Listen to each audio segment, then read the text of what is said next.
Guys, welcome back to Just EV. I'm Amit and this is a new video series on our channel where we would be talking on a weekend basis all the most important news that happened in the EV ecosystem. Starting off with the first news, the big news for EVs this month is the removal of the registration charges. The Road Ministry first proposed the exemption of registration charges for electric vehicles in June 2019. Currently, there is no road tax and registration fees in a few states like Telangana. But with this announcement, there would be no registration fees for any EVs across the country. Moving on, Mahindra is testing the Electric XUV700 and that would come with a 54 kilowatt-hour battery pack, but then they're not entering into production, which means that the company is rumored to launch their XUV, which is an electric model, by the end of this decade. Yes, you heard it right. It's probably by the end of this decade, which clearly means that Mahindra is not planning to do any kind of EVs right now, at least anytime soon. Last month, Audi had launched the e-tron and the e-tron Sportback in India. Earlier this month, Audi India teased the flagship e-tron GT that comes in regular S version and the sporty RS version. The RS version e-tron GT can go from 0 to 100 km per hour in just 3.3 seconds with a top speed of 250 km per hour. Now, while there's no confirmation over the launch that the e-tron GT is expected to go in sale in India by October 2021, and it shares the same platform with the Porsche Taycan, which might launch in India in 2022.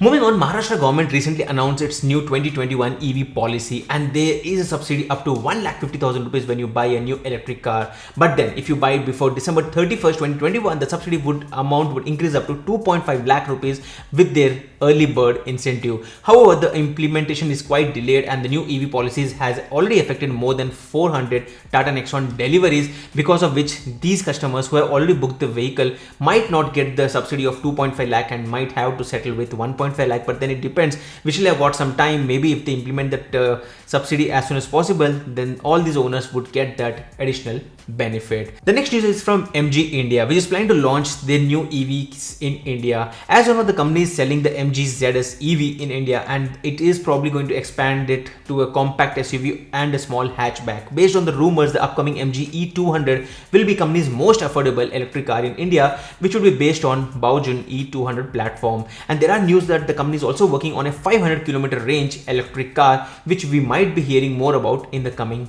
time.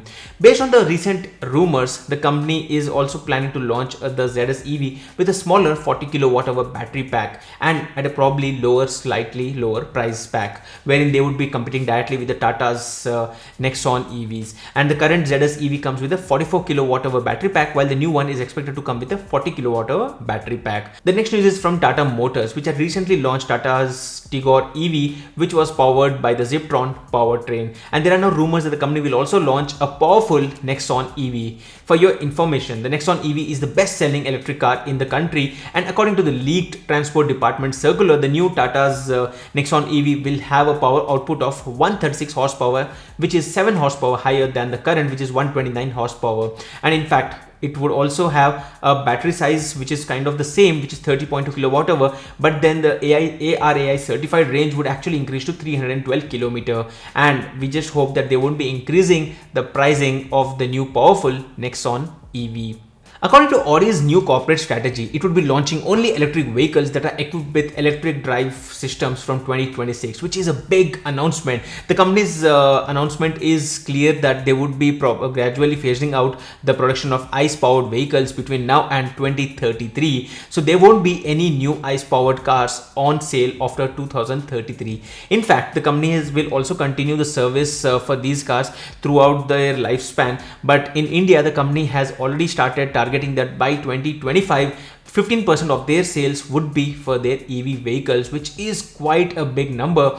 But then let's see how Audi moves forward towards this announcement. The Ministry of Road Transport and Highways has introduced a new pan-India registration mark for vehicles called the Bharat Series. A vehicle with the BH mark will not require a new registration when the new owner shifts from one state to another. The new format of Bharat Series will include the year of vehicle registration, the BH code for BH series, the number and the alphabets. Now this facility will be available on a voluntary basis for defense personnel, the central and state government, PSUs and private sector companies having their offices in more than 4 states or union territories. During the recent Tesla AI Day event, CEO Elon Musk had announced that the company would be licensing their full self-driving technology, which is FSD technology, to the other car manufacturers, and that's quite a big news. Though it's not 100% perfect, but it's quite superior when compared to the other car companies. So in short, let's say Maruti has never worked on a self-driving concept, they would just license it from Tesla and bring that technology in their own cars.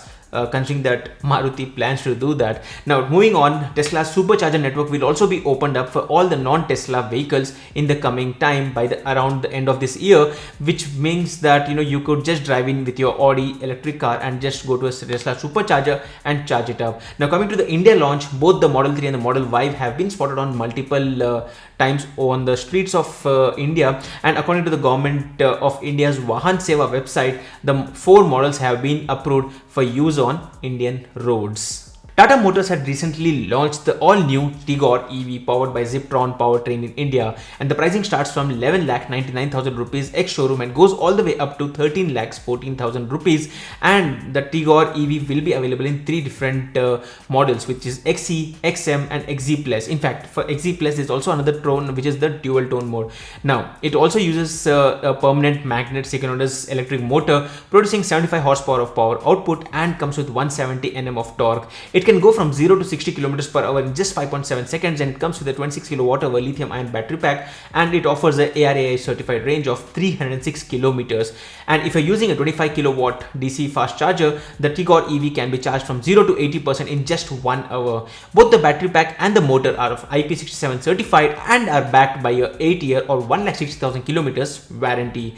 According to Global NCAP, the Tigor EV has scored 4-star safety rating for adult and child passengers. And moving on to the final news of the day, which is from Xiaomi. Xiaomi has announced that they would be entering the electric vehicle business, and this was announced way back in the month of March. But now finally this week, the company had incorporated their new electric vehicle unit and called it as Xiaomi EV. The company has been registered with a capital of 11,000 crores, and the Xiaomi CEO Lai Jun has signed as the legal representative of this new company. However, there are no details on the specifics on the products or the launch timelines, but this looks quite big because Xiaomi entering the EV business means that they would be bringing a lot of different EVs in the Indian markets in the coming future. That's it guys, this was the first episode of Just EV's news. If you like this video, don't forget to hit the thumbs up button, share, subscribe to Just EV English for more videos in English. I'm Amit and I hope to see you guys in the next video. Thank you and goodbye.